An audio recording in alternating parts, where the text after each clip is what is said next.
Meet the author. Jim Gigliotti is a writer from Southern California. He is a former editor for the National Football League. He has written over 50 books for readers of all ages. Many of his books are biographies of famous or interesting people. He hopes that readers will learn from and be inspired by the people he writes about.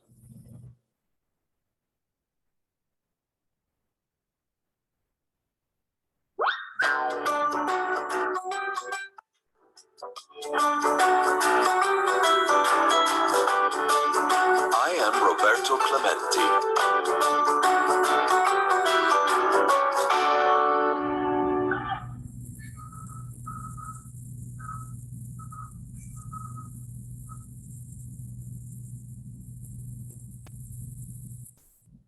Chapter 1. A Passion for Baseball. Roberto, his mother would call from inside the family's house in San Antone, a barrio in the small town of Carolina, Puerto Rico. Time to come in for dinner. Almost every time, Roberto's response was the same. One moment, he'd yell. Sometimes it was just, moment, or in Spanish, momentito. Roberto said momentito so many times that his family shortened it and simply called out Momen when someone needed him. The nickname stuck. The family called Roberto Momen for the rest of his life.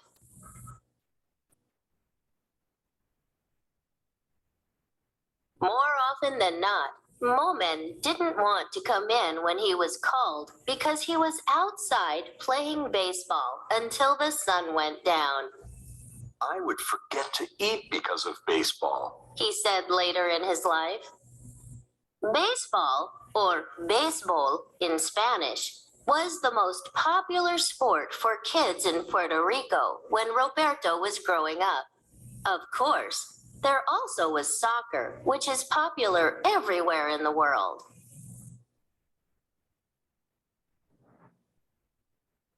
Roberto participated in track and field too, where his speed made him a good sprinter and where his incredible right arm allowed him to excel in the javelin.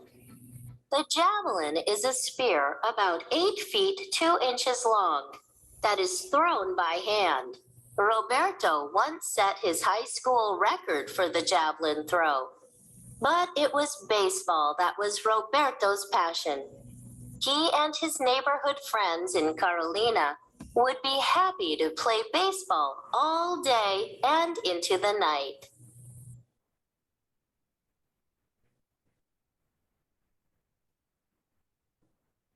Family was important to Roberto. Even though the Clementes didn't have a lot of money, Roberto happily remembered the night spent together at home. The family would eat and talk and joke with one another. It was something wonderful to me, he said.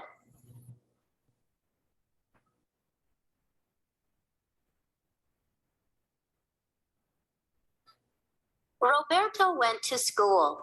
He had plenty of friends. Sometimes he helped his father in the sugarcane fields, but mostly he liked to play baseball. When he wasn't playing baseball, he still carried around a ball. He'd toss it against the wall or throw it in the air and catch it. The ball wasn't always a real ball, though. Roberto was born in the 1930s. That was the middle of the Great Depression in the United States, and times were tough in many places around the world. The Clemente family was one of the lucky ones. Melchor had a decent job, and he was able to provide the necessities for his family.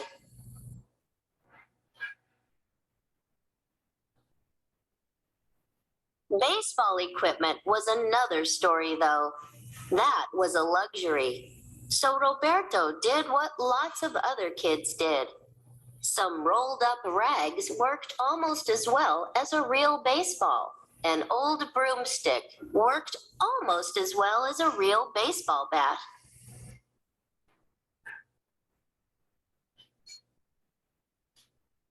Sometimes a branch from a guava tree would do for a bat, and an old smashed tin can would do for a ball.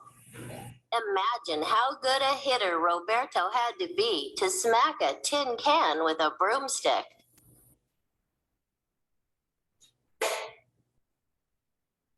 It didn't bother him to play with makeshift equipment. Roberto was just glad to have food on the table and clothes on his back. I grew up with people who really had to struggle to eat, he said.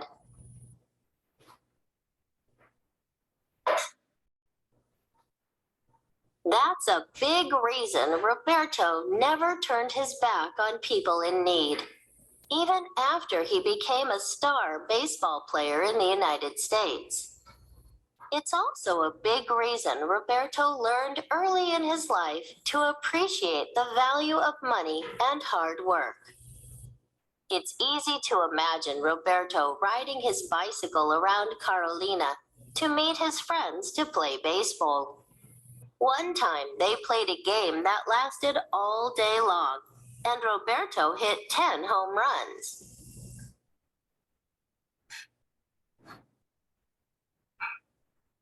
Another time, when Roberto was 14 years old, a man named Roberto Marin couldn't help but notice how far Roberto could hit the ball and how fast he could run. He asked Roberto to play for a team he managed. It wasn't exactly baseball.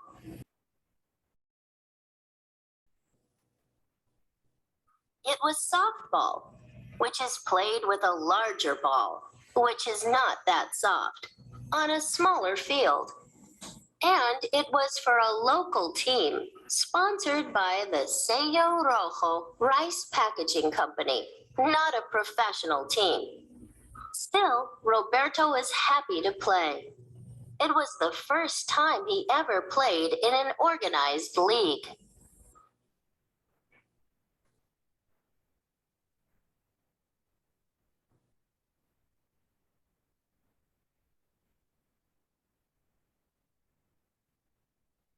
Chapter 2, Big League Dreams. Roberto liked to watch the professional players in Puerto Rico and dream of one day becoming like them. The Senadores played in the Puerto Rican Winter League. In the winter months, when it was cold across most of the United States, they would migrate to Puerto Rico. Free from the cold weather, they could continue to play baseball to stay sharp and get ready for spring training. It cost Roberto 10 cents to take the bus to the ballpark, so he didn't always have the extra 15 cents to get inside the stadium. Climbing a tree to peek inside, then, was the next best thing. True, he couldn't see the players up close like he could from the inside, but the view of the outfield wasn't bad. And that's where his favorite player, the Senadores' Monte Irvin, played.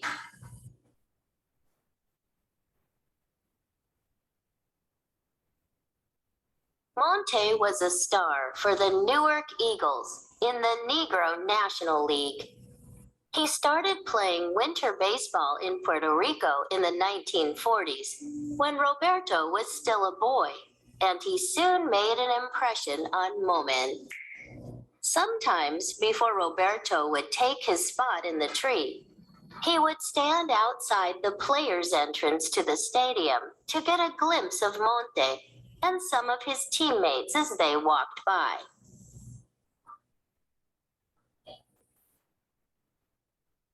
One day, Monte noticed Roberto and began talking to him. Will you carry my bag for me? Monte asked. Of course he would. Roberto was thrilled to help out his idol. Monte didn't really need someone to carry his equipment bag. but it was his way of getting Roberto into the game for free.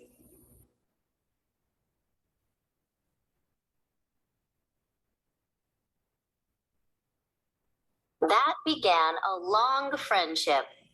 Many times Monte handed his bag to Roberto and asked the boy to carry it for him. When he was a teenager, Roberto dreamed of someday becoming a star like Monte. Roberto's mom also dreamed that one day her son would grow up to be successful, but not as a baseball player. She wanted him to become an engineer. Sometimes she thought he spent too much time playing baseball. And when he got in trouble one day, she started to burn his bat as a punishment. I got it out of the fire and saved it, Roberto said. It was a good thing Roberto was able to save his bat, because his ability to swing that bat was getting him noticed. When Roberto was 16 years old, he joined an amateur baseball team called the Juncos Mules. While playing for the Mules, he caught the attention of Pedrin Zorrilla.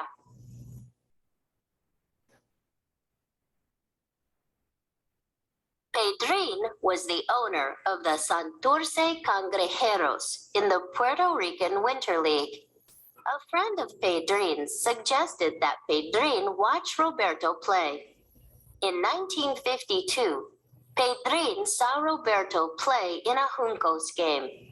He soon signed Roberto to his first professional contract. At 18 years old, Roberto was making $40 a week to play the game he loved.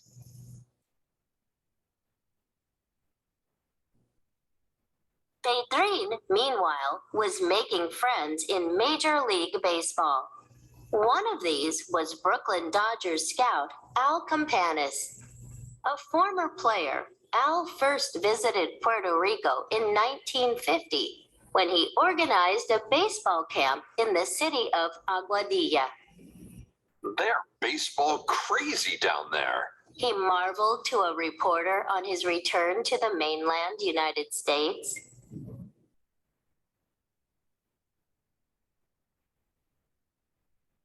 Al soon became a respected figure in the Caribbean. He spoke Spanish and developed a rapport with the Latin American players, several of whom he signed to contracts with the Dodgers. One of them, Cuba's Sandy Amoros, starred for Brooklyn in the 1955 World Series.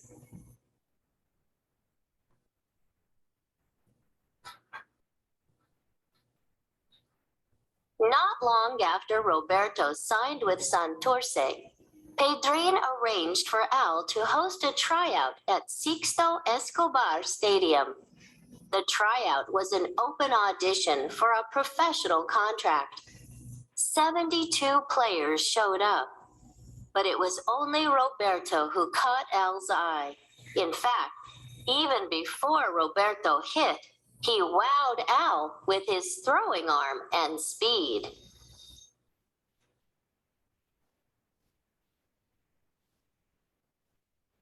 Roberto was still in high school at the time, though, so a major league contract would have to wait. In the meantime, he spent the 1952 season mostly sitting on the bench for Santurce. He didn't play much because the Cangrejeros already had several stars, and the club wanted him to learn from the older players on the team. By his second season, though, Roberto was ready. He had 63 hits in 60 games and played great defense.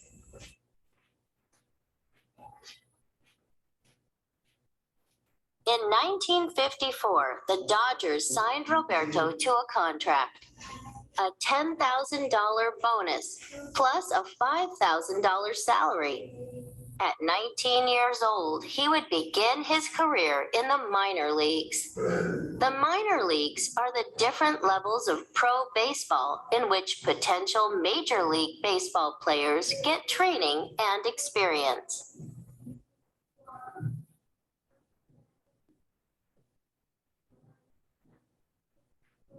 Most minor league teams have a specific major league team with which they work. The Dodgers' top minor league team at the time was the Montreal Royals of the International League. Roberto was on his way to Canada to join the Royals. Discuss. 1. What is the central message of I am Roberto Clemente? 2. How do the illustrations help readers understand the mood and theme of the story?